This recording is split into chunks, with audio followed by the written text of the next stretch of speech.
जोर से बोलना पड़ेगा। आगे कथा की भगवान शिव का आवास एवं शयन। जैसे हम अपना मकान बनाते हैं तो मकान बनाने के साथ साथ उसमें हम पूजा कराते हैं। कुछ लोग बहुत अच्छे परिचित या जिनके विद्वान लोग होते तो वो वहाँ पे 5 या 7 दिन का अनुष्ठान करते हैं। कैसे? शास्त्रों में ये बताया गया कि जो हम अपना मकान बनाते हैं पहले उस मकान की जो मिट्टी होती है उसे हमें चेक करना होता है। कैसे चेक करोगे आप? पूर्व पश्चिम उत्तर दक्षिण चारों तरफ 4 गड्ढे खोदो, उसमें कुल्लो होती नहीं है छोटी वाली दशहरे पे जो पूछती है, उसमें जल भरो और पंचम उनका मध्यस्थ जो भी चारों दिशाओं के बीच में जो सेंटर पॉइंट बनता है 5वें कुल्लो उसके बीच में दाबो। दाबने के बाद में एक रात्रि शयन के बाद में जिस कुल्लो में जितना जितना पानी बचे उसके अनुसार किसी ब्राह्मण से विचारो। विचारने के बाद में फिर बूझो कि गंगा का स्थान हमारे घर में, पूजा का स्थान, शयन का स्थान, देवताओं का स्थान किस साइड है। और करने के बाद में फिर उसका एक आकार के करने के बाद में उसका एक नक्शा बनवाओ। अब उसके अनुसार में फिर उस मकान को बनाओ। चाहे आप उसमें एक कमरा बनाएं, ऐसा नहीं है कि अगर किसी का सारा तो बाकी उसके विचार ना। उसके बाद में उसका वास्तुशास्त्र कि कभी भी इस मकान पे जीवन में कभी भी कोई प्राकृतिक आपदा जैसे बिजली का पड़ना या ये चीज़ ना आए। जब ये हो जाता है तो उसके बाद में नवग्रह जो हमारे सूर्य चंद्रमा राहु के लिए सारे नवग्रह इनकी स्थापना, फिर स्थापना होने में भगवान की। और जैसा मैंने आपको प्रतिपाल पहले दिन बताया तो जब स्थान बनाते हो तो हमारे घर में केवल एक बिलान की प्रतिमा हमारे घर में होनी चाहिए। इससे बड़ी मूर्ति हमारे घर में नहीं होनी चाहिए। मूर्ति जो हो एक ही साइज की हो, एक ही मेटल की हो। आप तांबे पीतल की भी रख सकते हो, आप चीनी मिट्टी की अगर आप रखते हो वो भी रख सकते हो, पत्थर की रख सकते हो तो एक बिलान की, या कोई भी हो तो एक बिलान से बड़ी मूर्ति हमारे घर में नहीं होनी चाहिए। दूसरा, जो भी चीज़ें 3 गणेश जी हमारे यहाँ नहीं होनी चाहिए, 2 शंखनी होने चाहिए घर में।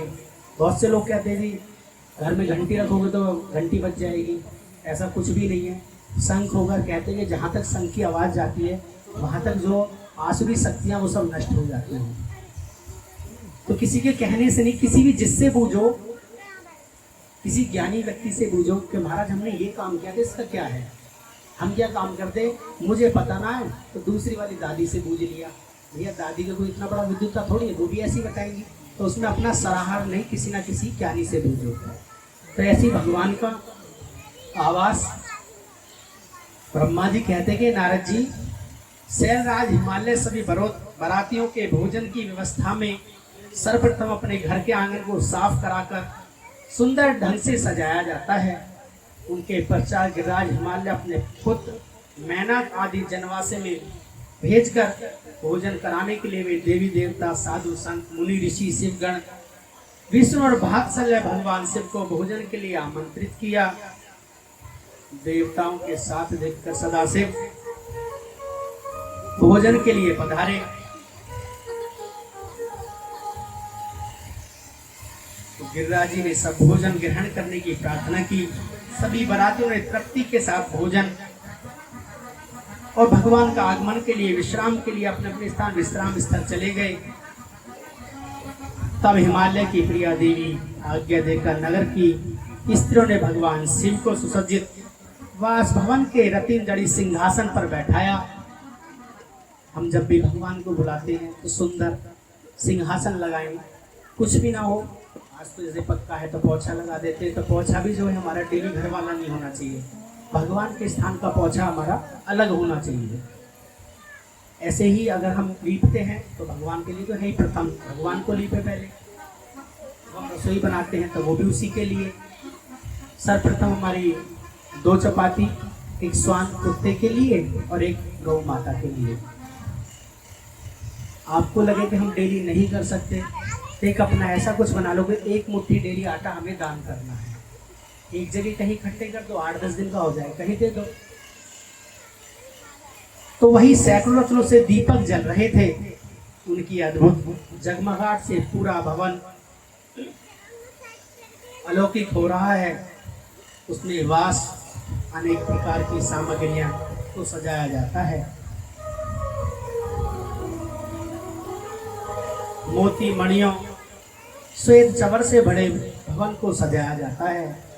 मुक्ता मणियां सुंदर बंदर वाले द्वार की शोभा बढ़ा रहे हैं। उस समय वास भवन में अत्यंत दिव्य सुंदर बेल बूटे बने हैं।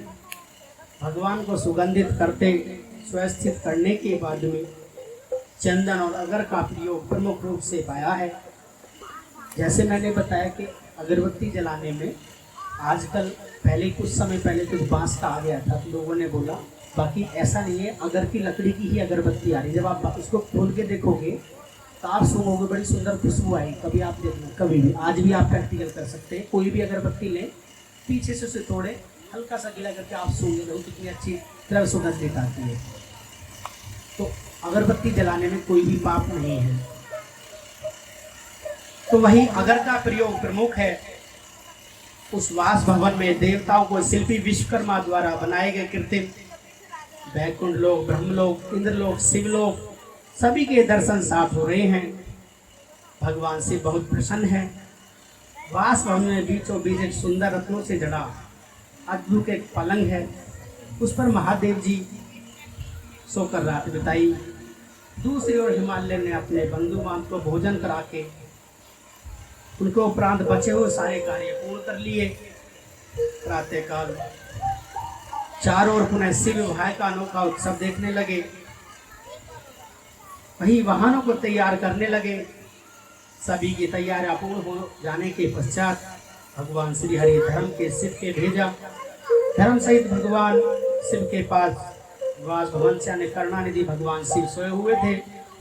यह देखकर योग शक्ति संपन्न हुई और भगवान शिव को प्रणाम किया, स्तुति कर बोले कि हे महेश्वर, हे महादेव, हे भगवान श्री हरि, विष्णु की आज्ञा से यहाँ आया हूँ।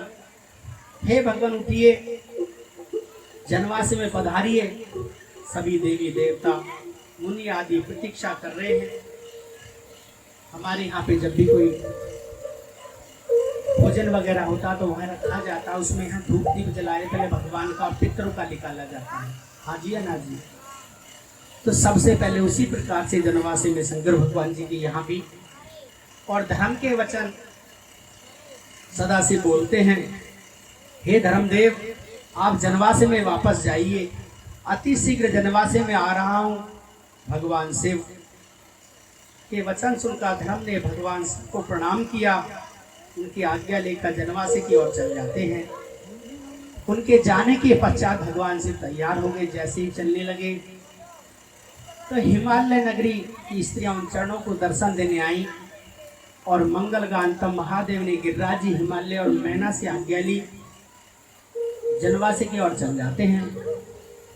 तो पहुंचकर महादेव जी ने विष्णु जी सहित ऋषि मुनि प्रणाम करते हैं। सभी देवी देवता सहित विष्णु जी को, शिव जी को वंदन करके स्तुति करने लगे हैं। और स्तुति करने के बाद में किस प्रकार से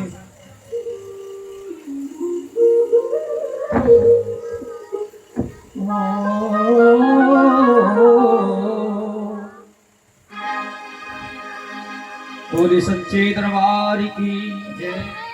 आइए मैं कथा से लगा आपको भजन सुनाता हूँ कि दुनिया में जन्म लेकर के जब आती हैं बेटियां तो निर्धन को भी धनवान बना देती हैं बेटियां। कि दुनिया में जन्म लेकर के जब आती हैं बेटियां, निर्धन को भी धनवान बना देती हैं बेटियां। रह कर के माँ बाप से दूर हर पल ध्यान माँ बाप का रखती हैं बेटियां। और जो काम कर ना सके बेटा वो काम कर जाती हैं बेटियां।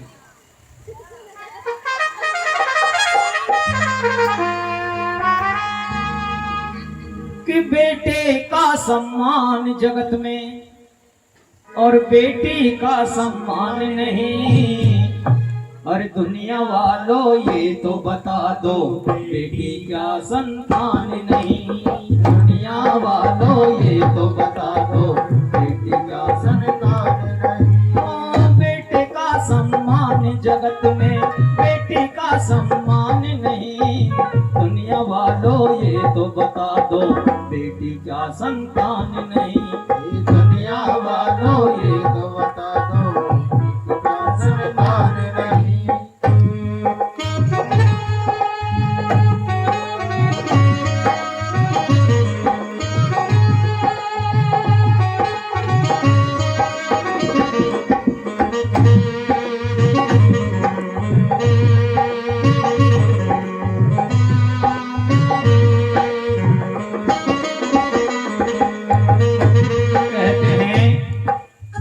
बेटा क्या लेकर के आया, बेटी क्या ना लाई है। बिन बेटी के हर भाई की सुनी रहे कलाई है। बिन बेटी के हर भाई की सुनी रहे कलाई है। ओ रक्षा बंधन भैया दौज का, रक्षा बंधन भैया दौज का, बेटी बिन त्योहार नहीं। दुनिया वालों ये तो बता दो, बेटी क्या संतान नहीं। दुनिया वालों ये तो बता दो, बेटी क्या संतान नहीं। बेटा साथ तो छोड़ भी देगा, बेटी साथ न छोड़ेगी। बेटा मुख तो मोड़ मिलेगा, बेटी मुख ना मोड़ेगी। भाई बेटी मुख ना मोड़ेगी, भाई बेटी मुख ना मोड़ेगी। बेटा साथ छोड़ देता है, बेटा रुपया पैसा जमीन जायदाद सब कुछ बांट लेते हैं, यहाँ तक कि बेटे माँ बाप को भी बांट लेते हैं। बेटी ने आज तक किसी का कुछ नहीं बांटा, केवल हाथ का दिया लेकर के जाती है, जो उसको दे देते हैं वही लेके जाती है। कभी किसी चीज की जिद नहीं करती। और बेटियां भी महान होती हैं, बेटियां भी महान होती हैं। ओ मम्मी की जान, पापा की शान, दुर्गा समान होती है। बेटियां भी महान होती हैं, ओ बेटियां भी महान होती हैं।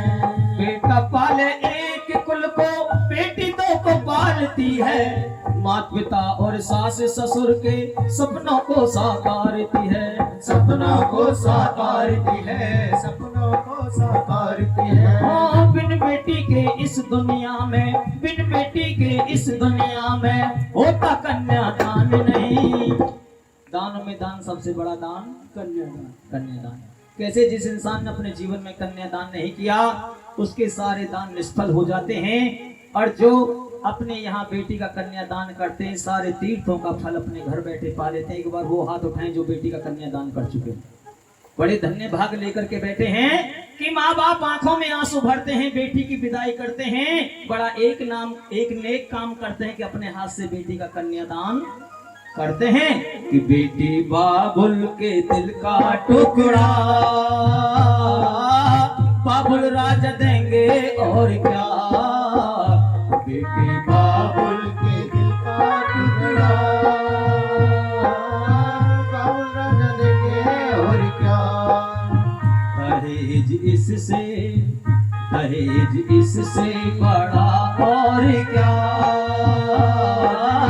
बाबुल राजा देंगे और क्या। बेटी बाबुल के दिल का टुकड़ा। बेटी उस घर में 18-20 साल तक रहती है, पल के बड़ी होती है। जिस दिन उसकी लगन लिख जाती है, उसी दिन से सब कुछ अपना पराया नजर आने लगता है। कि बेटी चिड़िया होती हैं मगर इनके पर नहीं होते। ससुराल भी होते, मायके भी होते, पर इनके घर नहीं होते। कि रहे पीहर में कहते हैं ये पराए घर का कूड़ा पराए घर जाएगी, पहुंच जाए ससुराल तो कहते ये पराया खून पराए घर से आई है। अब हे भगवान तू ही बता के तूने ये बेटियां किस घर के लिए बनाई है।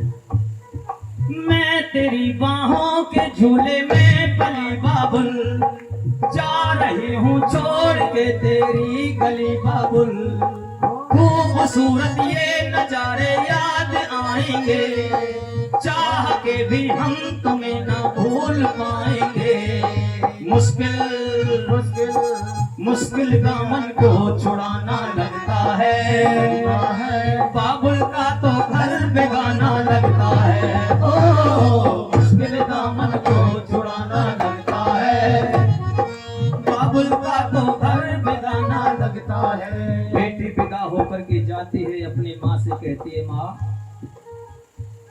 ओ ए मेरी माँ तू क्यों रोती है। बेटी पराया धन होती है। ए मेरी माँ तू क्यों रोती है।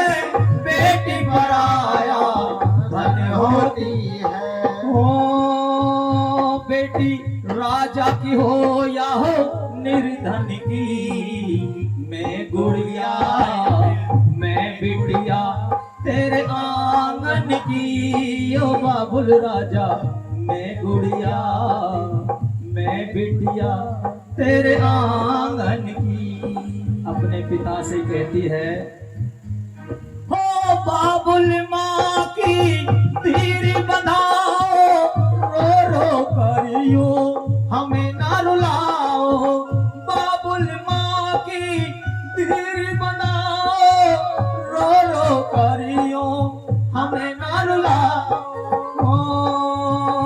काहे धारा बहावे तू आंसुअन की, मैं गुड़िया तेरे आंगन की ओ बाबुल प्यारे मैं गुड़िया। और अपने भाई से लास्ट शब्दों में कहती हुई जाती है, मैं तेरी द्रौपद तू मेरा कन्हैया, वक्त पे आना बन के भटैया।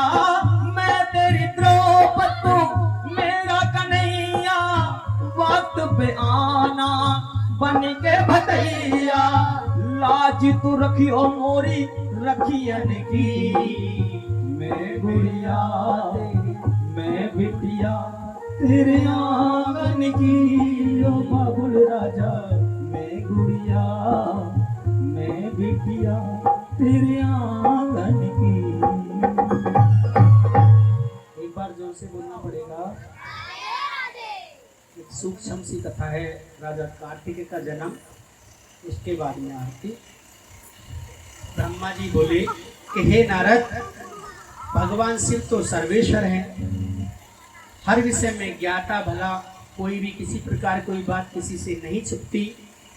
भगवान शिव तो महान योगी हैं, सब कुछ जानते हैं। उन्होंने अपने योग और बल से जान लिया है कि विष्णु जी सभी देवताओं के साथ लेकर उनके द्वार आए हैं। तब वे बड़ा हर्षित हुए और सबसे मिलने के लिए द्वार पर पधारे और हमारी स्थिति स्वीकारते हैं। बोलते हैं कि आप सब एक साथ क्यों पधारे हैं। तब हम अपने आने और प्रयोजन के बारे में बताते हैं। देवादिदेव करुणा निदान भगवान तारकासुर के अत्याचार दिन प्रतिदिन बढ़ते जा रहे हैं। प्रभु आप कोई उपाय कीजिए, हम उसे आतंक से मुक्त हो जाएंगे। देवता के इन वचनों को सुनकर भगवान शिव दुखी हुए। कुछ देर तक चुपचाप सोचने लगे और बोले कि हे देवताओं, आप दुखों में मैं समझ रहा हूँ, मेरे लिए कठिन तपस्या है। मेरे द्वारा किए गए शक्तिपात को कौन धारण कर सकेगा। ऐसा कहकर उन्होंने शक्तिपात धरती पर गिरा दिया। देवताओं ने अग्निदेव से प्रार्थना की, वे भगवान शिव की उस शक्ति को कपोत बनकर धारण कर लेते हैं। सब देवताओं का आग्रह स्वीकार कर अग्निदेव ने कपोत रूप धारण कर उस शक्ति को अपने अंदर समाहित किया। जब बहुत देर तक भगवान शिव देवी पार्वती के पास वापस नहीं पहुंचे तो परेशान होकर देवी स्वयं उनके बाहर चली आई। वहां उन्होंने अग्निदेव को उस शक्ति का भक्षण करते हुए देखा और क्रोधित हो गई। उस समय उनकी आंखें गुस्से में लाल हो गई। तब देखा पार्वती ने अग्निदेव से कहा, हे दुष्ट अग्निदेव, आपने मेरे पति त्रिलोकीनाथ की शक्ति का भक्षण किया है, इसलिए आज मैं तुम्हें शाप देती हूँ, तुम सर्वभक्षी होगे। जो भी तुम्हें संपर्क में आएगा वही सब कुछ नष्ट हो जाएगा। आपने देखा है अग्नि के अंदर आप जो भी डाल दो सब भस्म हो जाता है। ये शरीर है पंचतत्व का शरीर है, पंचतत्व में ही मिल जाता है, सबकी भस्म बन जाती है। कोई भी जीव या कोई वस्तु हो आप जो अग्नि में डालोगे सबका क्या बन जाता है, भस्म बन जाती है। तुम्हारा सर्वथा इस आग में स्वयं ही जलते रहोगे। अग्निदेव को क्रोध में यह साप देखकर पार्वती वहां से चली गई, उनके साथ शिवजी भी वहां से चले गए। इधर समस्त देवताओं द्वारा अग्नि में होम तो अन्न आदि से सेवन द्वारा शक्ति सब देवताओं के शरीर में पहुंच गई। उस शक्ति की गर्मी से सभी देवता दुखी, शक्ति सब देवताओं के शरीर में पहुंच गई और भगवान शिव की शरण में पहुंचे। उनके हाथ जोड़कर प्रार्थना कर कहने लगे कि प्रभु हमारे जलन हो रही है, इससे मुक्ति दिलाइए, हमें बहुत पीड़ा हो रही है। इसका जो अनुभव है उन्होंने हमसे कहा इस शक्ति के ताप और जलन बंद कर दीजिए। आप हमारे शरीर में वमन के द्वारा बाहर निकल सकते हैं। भगवान शिव की आज्ञा मानकर हम सभी देवी देवताओं ने वमन द्वारा शिव जी की उस शक्ति को अपने शरीर से निकाल दिया। उनके निकलते ही संतोष की सांस ली। महादेव जी स्तुति करते हैं, धन्यवाद, परंतु अग्निदेव पीड़ा किसी भी प्रकार से नहीं हो रही, उनका हृदय जल रहा है। हे अग्निदेव, भगवान शिव की शरण में जाने सलाह दी मेरी बात। अग्निदेव वात्सल्य भगवान शिव को बहुत स्तुति हुई। शिव जी प्रसन्न होकर बोलते हैं, कहते हैं अग्निदेव आप क्या कहना चाहते हैं। तब अग्निदेव हाथ जोड़कर भगवान को प्रणाम कर स्तुति करते हैं कि तत्पश्चात दया निधि कृपा मेरे अपराध को क्षमा कर दीजिए। मैं बड़ा मूर्ख हूँ, मैंने जो आपकी शक्ति का भक्षण किया है, आप मुझे क्षमा करिए और प्रसन्न होइए। भगवान मुझ पर कृपा कर शक्ति और ताप को प्रताप से मुक्त दिलाइए। यह सुनकर भगवान प्रसन्नता अग्निदेव से बोले, हे अग्निदेव, उस शक्ति का सेवन जो तुमने बड़ी भूल से किया है, आपके किए दंड का आपका काफी समय से भोग है, इसीलिए मैं आपको क्षमा करता हूँ। तो मेरी शक्ति की कोई नारी शरीर में स्थित कर दो, ऐसा करने से तुम्हारे कष्ट दूर हो जाएंगे। यह सुनकर अग्नि से दोबारा प्रश्न किया, आपका तेज धारण कर क्षमता किसी भी भगवान शिव की आज्ञा से वैसा ही कर दिया, ऐसा करने से तुम्हारे कष्ट दूर हो जाएंगे। तब तुमने अग्निदेव से कहा कि माघ महीने में जो भी स्त्री पहले प्रयाग स्नान शरीर से शक्ति को स्थित कर देगी, तो माघ महीने का अनुसूर ब्रह्म मुहूर्त में सर्वप्रथम सब ऋषियों की पत्नियां प्रयाग में स्नान पहुंची। स्नान करने के उपरांत ठंड का अनुभव किया और 6 स्त्री अग्नि के पास जाकर ताप करने लगी। उस समय उनके रोम में द्वारा शिव जी की शक्ति कणकर अग्नि से निकल रहे थे। उनके शरीर में वहां पहुंच गए, तब अग्निदेव से जलन पीड़ा की और मुक्ति मिल गई। समय अनुसार 6 ऋषि पत्नियां गर्भवती हो गईं। उन्होंने पतियों से व्यभिचारी समझकर त्याग किया और हिमालय पर्वत पर जाकर तपस्या कर कहने लगी। वहीं इस पर्वत पर उन्होंने भागों में मानव अंगों को जन्म दिया, परंतु वह पर्वत उनके भार को नहीं सहन कर सका। उन्होंने गंगा जी से गिरा दिया। गंगा जी ने हाथ जोड़ दिए, पर वे उस बालक के तेज को सहन नहीं कर सकी। उस अपनी तरंगों से बहाएं सरकंडे के वन से निकट छोड़ दिया और वही तेजस्वी बालक मार्ग शुक्ल पर छठी के दिन पृथ्वी पर उत्पन्न हुआ। उस बालक का नाम था कार्तिकेय। उस पृथ्वी पर आते ही सभी सम आनंदित हो गईं, विभूषित हुई और घंटियां बजने लगी, फूल वर्षा होने लगी। बोलो कार्तिक भगवान की, बोल शंकर के लाला की जय। एक बार जोर से बोलना पड़ेगा। कोई जाए काशी, कोई जाए मथुरा, कोई जाए हरिद्वार, मेरे लिए तो सबसे बड़ा तीर्थ है माँ का द्वार। इस धरती पर स्वर्ग से सुंदर है तेरा दरबार। हम पर यूं ही बरसता रहे सदा तुम्हारा प्यार न रूठे, तेरा दरबार न छूटे। ओ तुम्हारा प्यार न रूठे, तेरा दरबार न छूटे।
दरबार न छूटे।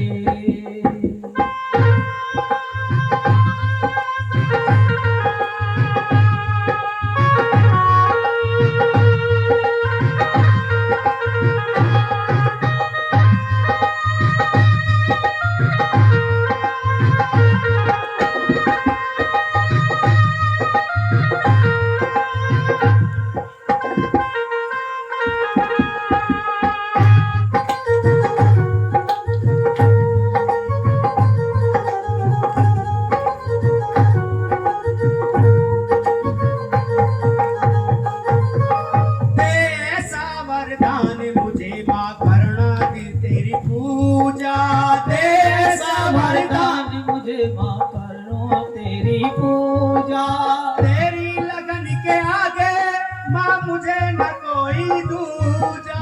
तेरी लगन के आगे माँ कोई मुझे न दूजा। झुकता रहे चरणों में, झुकता रहे चरणों में, मैया तेरा सदा आशीर्वाद, तुम्हारा प्यार न भूले, तेरा दरबार न छूटे, तुम्हारा प्यार न छूटे, तेरा दरबार न छूटे। हम पर बरसता यूं ही रहे माँ सदा तुम्हारा प्यार, हम पर रहे बरसता यूं ही सदा तुम्हारा प्यार, तेरा प्यार न छूटे, तेरा दरबार न छूटे, तुम्हारा प्यार न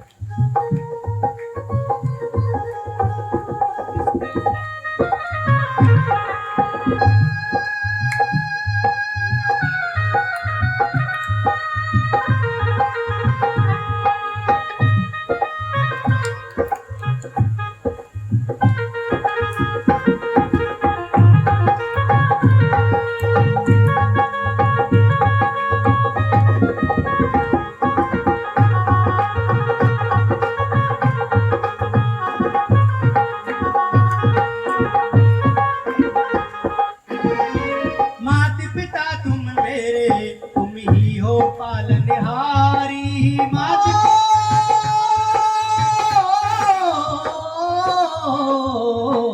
माता पिता तुम मेरे, तुम ही हो पालनहारी। तुमसे मिला है जीवन, तुम ही हो लाज हमारी। तुमसे मिला है जीवन, तुम ही हो लाज हमारी।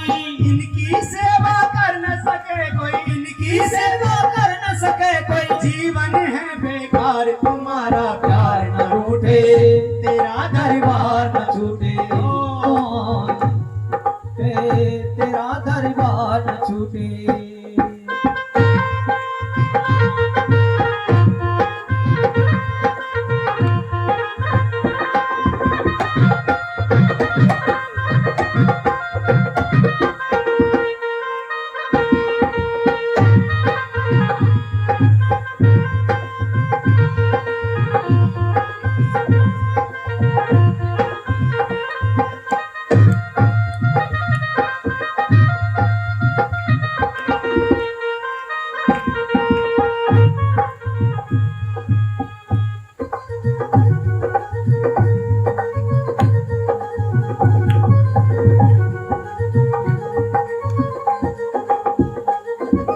दीपक के घर मैया तेरी ज्योत जगे दिन राती। दीपक के घर मैया तेरी रोत जगे दिन राती। योगी तुम्हें पुकारे, बिन देर लगाए आती। योगी तुम्हें पुकारे, बिन देर लगाए आती। शान पे तेरी मैया हम भी, शान पे तेरी मैया हम भी, आसी तुम्हारा नाम, तुम्हारा प्यार न रूठे, तेरा दरबार न छूटे।